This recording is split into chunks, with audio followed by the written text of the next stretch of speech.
What is going on, my beautiful LARPers and LARPettes? Today we're going to go over MP5 or MP5 clone upgrades. These are going to be specifically Midwest Industries upgrades. Now, what is my relationship with Midwest Industries? I do have tons of their parts on a bunch of my guns.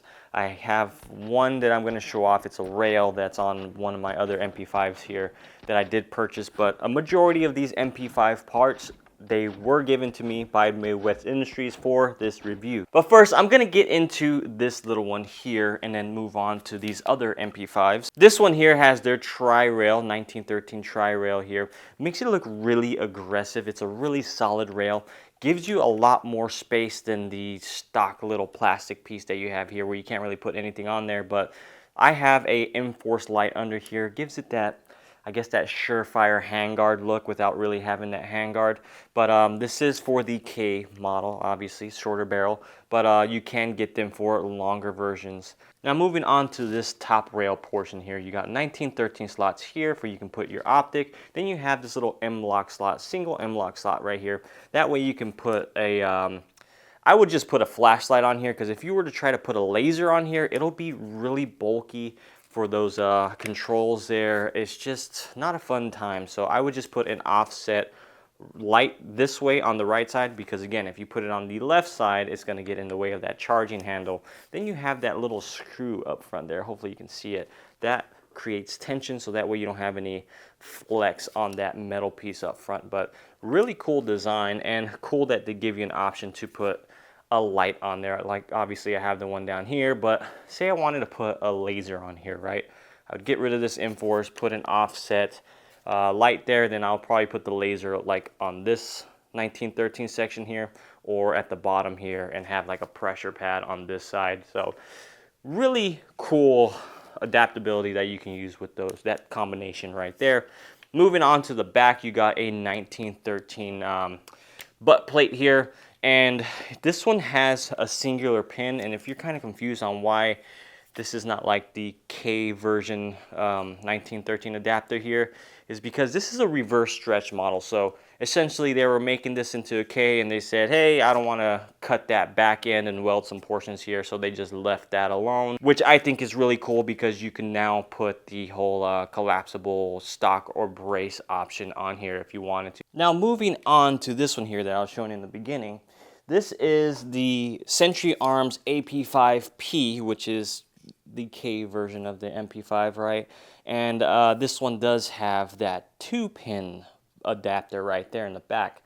Now, I don't think I mentioned that that other one there is a POF, not the POF you're thinking, not Patriot Ordnance Factory, but POF Pakistan Ordnance Factory, which is I think another one aside from MKE that has HK tooling. Correct me if I'm wrong. I'm pretty sure I'm right on that though. But this AP5 from Century, I put the Midwest Industries Suppressor Handguard on this one to give you that nice tucked away suppressor.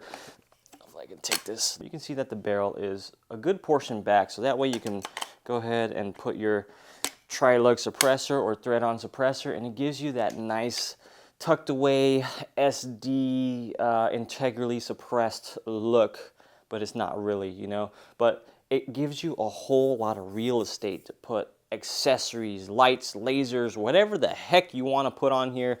You can now put that on here on a little shorter barreled version MP5 or MP5 clone.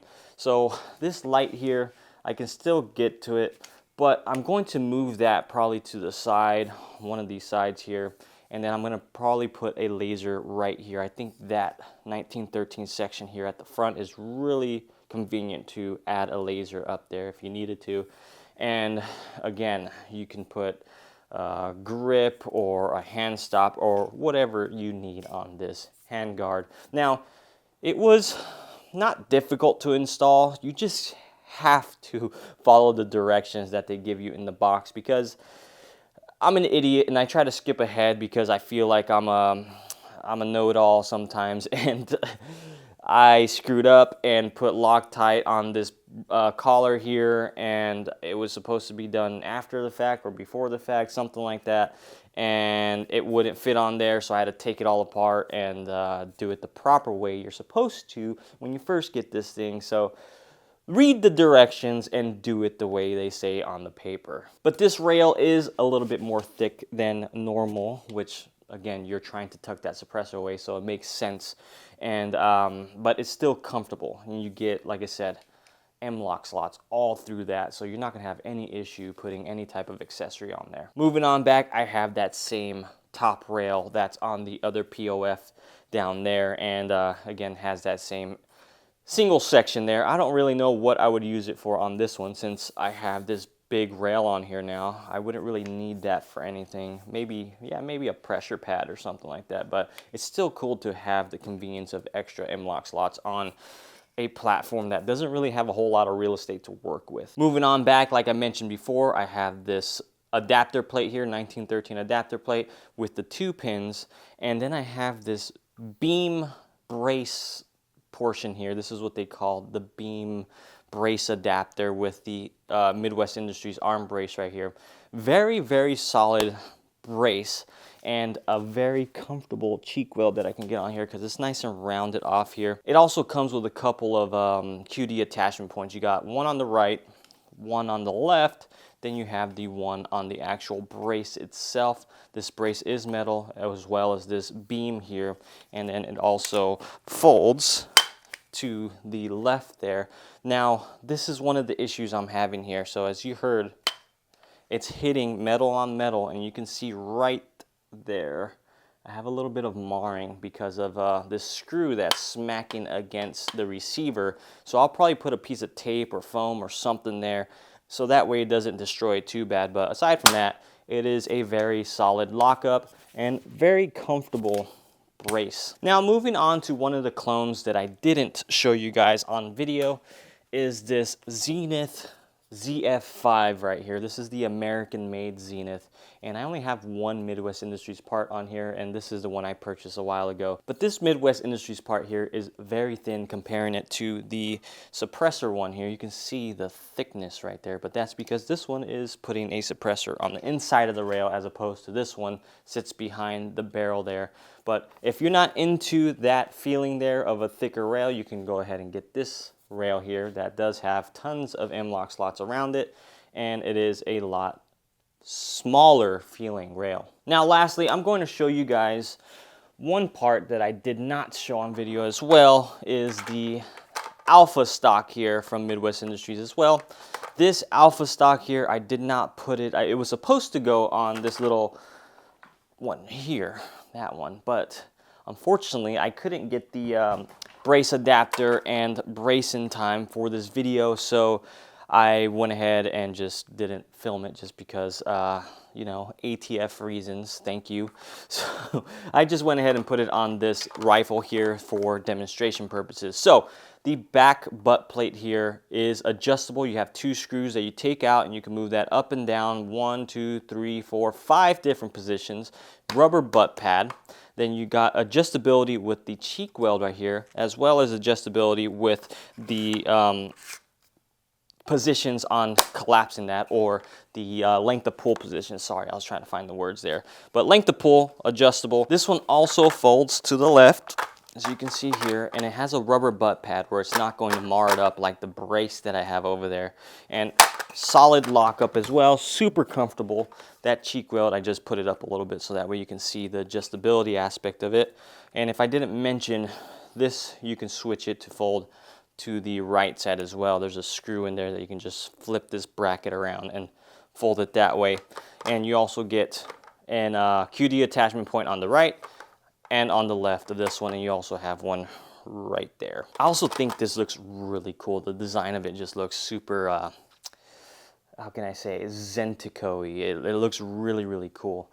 And I would probably put this on AKs as well, because I think it'll even look cooler on those. But for now, I just put it on this one until my brace arrives, and I can stick it on that small little MP5 clone that I have right there.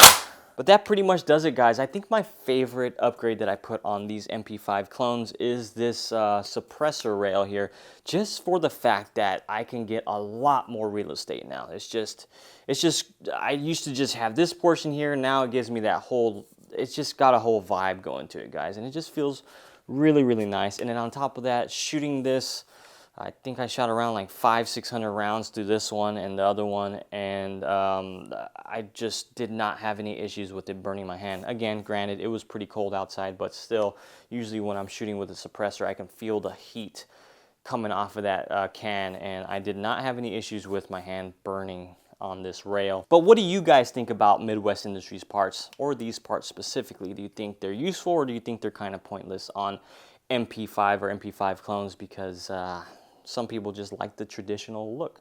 And they also have some traditional looking stocks on their website as well. So go ahead and check out these Midwest Industries parts. Let me know which one's your favorite or which ones you're running on your guns. And as a side note, guys, I am going to be at SHOT Show this year, so if there's anything that you want me to cover, I usually do like a whole new guns, parts, accessories coverage as much as I can. SHOT Show is a ginormous event, so I can't get through it all. But if there's anything specific that you want me to cover or get interviews for, go ahead and let me know in the comments down below. I really appreciate you all. Love you all. Catch you in the next one.